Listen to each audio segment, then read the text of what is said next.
Yo, yo, yo! Hey, have you ever been playing Fortnite and you felt like you were performing so well and you just didn't want to get off?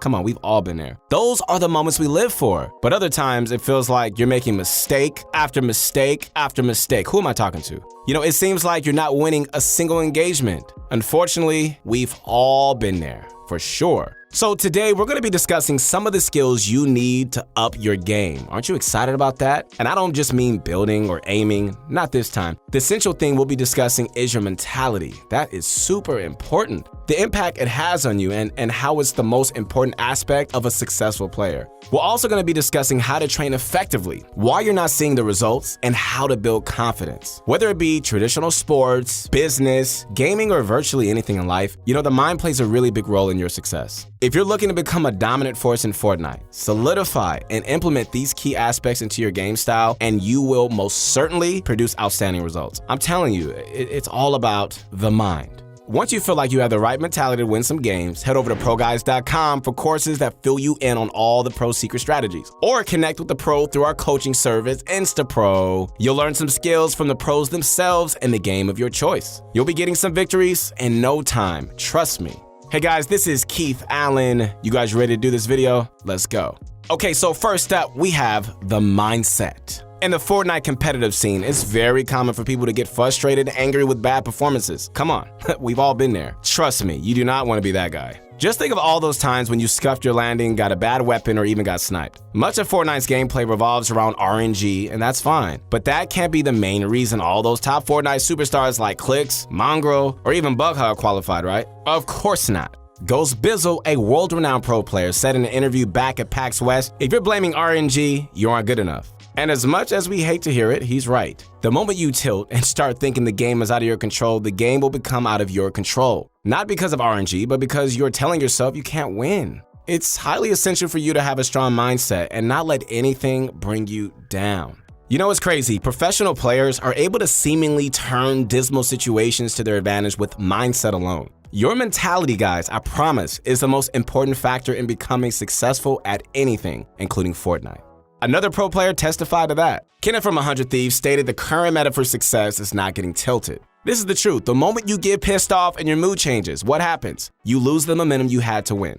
Maintaining a healthy and positive mindset is super important for success. The moment you lose that motivation and you start this steady stream of complaints, your game as you know it comes crashing down. Trust me, I've been there so many times. This is coming from a highly skilled player, Kenneth from 100T. I mean, before the World Cup, the man participated in nearly every tournament. He struggled with his mentality, and he admits that was the reason he didn't qualify.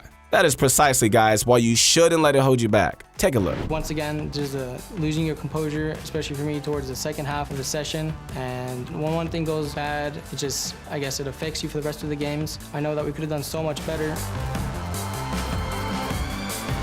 Now, let's move on to our next important topic, which is training properly. I'm sure you're probably wondering, what exactly does training effectively mean? Isn't training all the same? Well, yes and no. While it's true that training is a means of getting better through practice, it cannot improve you on its own. There are two aspects of training, guys. We have the mental aspect and the efficient aspect. Perhaps your aim, edits, and building aren't giving you the qualification spot in the World Cup. On the bright side, this can all be easily solved. If you simply just grind out pub games for 10 hours a day and wonder why you haven't qualified for the World Cup, then that's the reason why.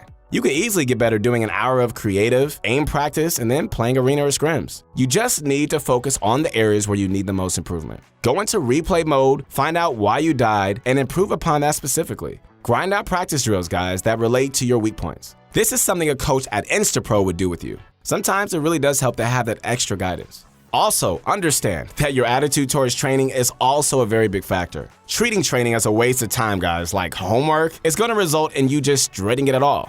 In other words, hey, every single time you hop into a scrim or playgrounds, your brain is not productively working to benefit you. You'll instead be wondering when it's over. Remember what we talked about a few minutes ago, how the mindset says a lot about whether or not you will succeed or not? You may be thinking to yourself, okay, well, what if I'm a bad player or a beginner? How was a mindset going to turn things around for me? Well, we aren't expecting a beginner to simply just change his mindset and take home the trophy, but this type of approach, I'm telling you, will help you progress quickly and efficiently in the long run. Some of you may still not be convinced. Okay, that's fine. So let's just bring in some stats. When we take a look at some of the top pros that have qualified multiple times for the World Cup, we see a common distinction. Stumpy, Clicks, and Bugha all have a positive approach to Fortnite. I'm sure here and there they lose it, okay? I'm not telling you that they're perfect. You know, we're all human, right? But for the most part, they are playing with a naturally dominant mindset. They never complain about new updates or whether or not Epic's decisions will ruin their chances. They put their goals first and overcome any obstacle that is thrown at them. Unlike other known pros, who I will not mention, I'm sure you guys are smart enough to figure that out. These pros are super quick to complain every single time an item gets vaulted. Oh my goodness. Their thought process turns negative, and then they start criticizing the game, and it just all goes downhill from there. This shows you clearly they only focus on the bad and not what's good. Okay, so next up, we have to adapt to the meta. So Fortnite is an ever-evolving game, right? If you compare the Season 2 pro players to what they are now, you'll be shocked. Every week, it seems like a new strategy is being developed. If you aren't willing to adapt, you'll be left behind. But hey, that's what makes Fortnite so great, right? However, sometimes we just look at our gameplay and we aren't impressed. Okay, so have you ever thought that perhaps it could just be everyone else is getting better? Maybe. Perhaps you've neglected to practice as much as you should. No matter how you put it, practicing is essential to Fortnite. It's a must to stay ahead of the game and reign supreme. The more time you put into learning all the latest tactics, the more you acquire the knowledge to counter them. This is going to allow you to combat certain strategies players use against you. A very common trick that people are trying to learn is the box exploit. Okay, so we all know that it's hard to phase inside somebody's box, so all of us are looking for a way around it. So there's a new technique where you can actually use a flintlock pistol to get inside someone's 1x1. Check it out. Like this. Oh, okay, good. Okay, now I get it. Okay, so if you've never seen this technique, it is very likely that you'd fall victim to it. I mean, who expects a maniac to just fly into your box and shotgun you in the face? So with hindsight, I'm sure you're gonna be fully prepared for it and be aware of how to counter it. Okay, so now let's take a look at a testimonial from a Fortnite pro player explaining that adapting is one of Fortnite's most beneficial learning curves. Stumpy posted a tweet stating this: I see so many people crying about luck and RNG in Fortnite. It's for sure a huge factor because it's a BR, but you can still pull off a high point round with bad RNG. You guys need to change your mindset and start working on your mistakes. You can't change Fortnite, but you change your playstyle. This, guys, is huge. Coming from a 7X World Cup qualifier, I mean, I think by now Stumpy kind of knows more than all of us combined. Let's be real. I mean, if Fortnite were all RNG, qualifying 7 times wouldn't have been possible. So remember, instead of complaining, learn to adapt. One mistake I see often, and I've been a victim of it myself, cannot lie, that applies to almost everybody, is their ego. Our ego is a big interference with reaching the upper echelons in Fortnite. Sometimes, we feel as if we reached Fortnite's skill ceiling and we can't get any better. This type of mindset is very harmful, and even the top players know that there's always something to improve on. And proof of that is Fortnite's ever-evolving meta. How can you improve if Fortnite adds something new every week? When we take a look at what a pro player looked like just a few seasons ago, it leaves us in a state of shock. Mr. Grimm's or High Distortion were considered legends back in their time. Now they're hovering around the content creator skill level. Fortnite is constantly allowing people to build on new opportunities and create different meta tactics. Maybe you aren't looking closely at what you're doing wrong. If you take a closer look after you die, I guarantee you're gonna always find something you did wrong. Now, with that being said, guys, hey, how you perform and what you perceive can be heavily affected by your mood as well. To put that into perspective, let's use a World Cup game as an example. If you dive to start and get tilted, you're just gonna carry that over into your next game and most likely not perform as you would. Now, I know, everybody gets tilted at some point, even the pros in certain situations, but learning to overcome this is the goal, guys.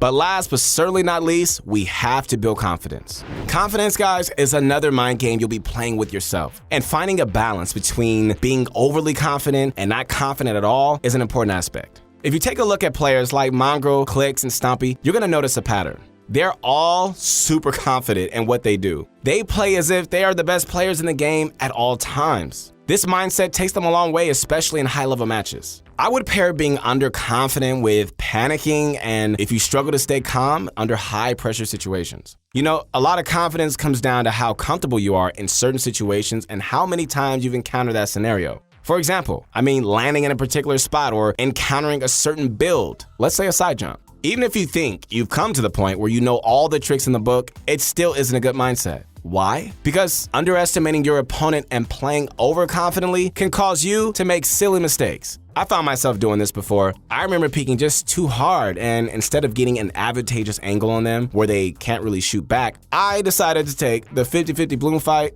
and I lost. Now, on the flip side, being underconfident is detrimental also. The moment you become underconfident, you're going to immediately put yourself at a disadvantage. You have to have some sort of practice just to push for high ground and put into play what you practice. Because if not, you may be spending your whole time sitting in a turtle, and eventually, they're going to take your wall. Also, if you feel like they're a better player, you're not going to be able to execute what you've been practicing, and that's going to lead you to panicking and making mistakes on builds. A lot of it comes down to finding that sweet spot where you feel you're always the better player, but realizing at the same time your mistakes and realizing you aren't invincible. Utilizing all the techniques you practice so don't end up making those same mistakes. So, just a recap of this video. Number 1, having a positive mindset can take you a long way. Come on. Number 2, train with a purpose. Yeah. Number 3, adapt to the meta, just don't whine about it. Number 4, understand why you don't see results and learn from it, please. And number 5, guys, be confident. So there you have it, guys. We just outlined all 5 traits a pro player has. So take these to heart, implement them, and you're on the way to becoming that next pro player. And don't forget to like, guys, and subscribe to show ProGuides some love for bringing you this video. Hey, guys, this is Keith Allen. I hope you enjoyed this video as much as I did. And you know what? I would love to connect with you on my Instagram. So go ahead and holla at your boy on there. And stay tuned for more videos coming out. Peace.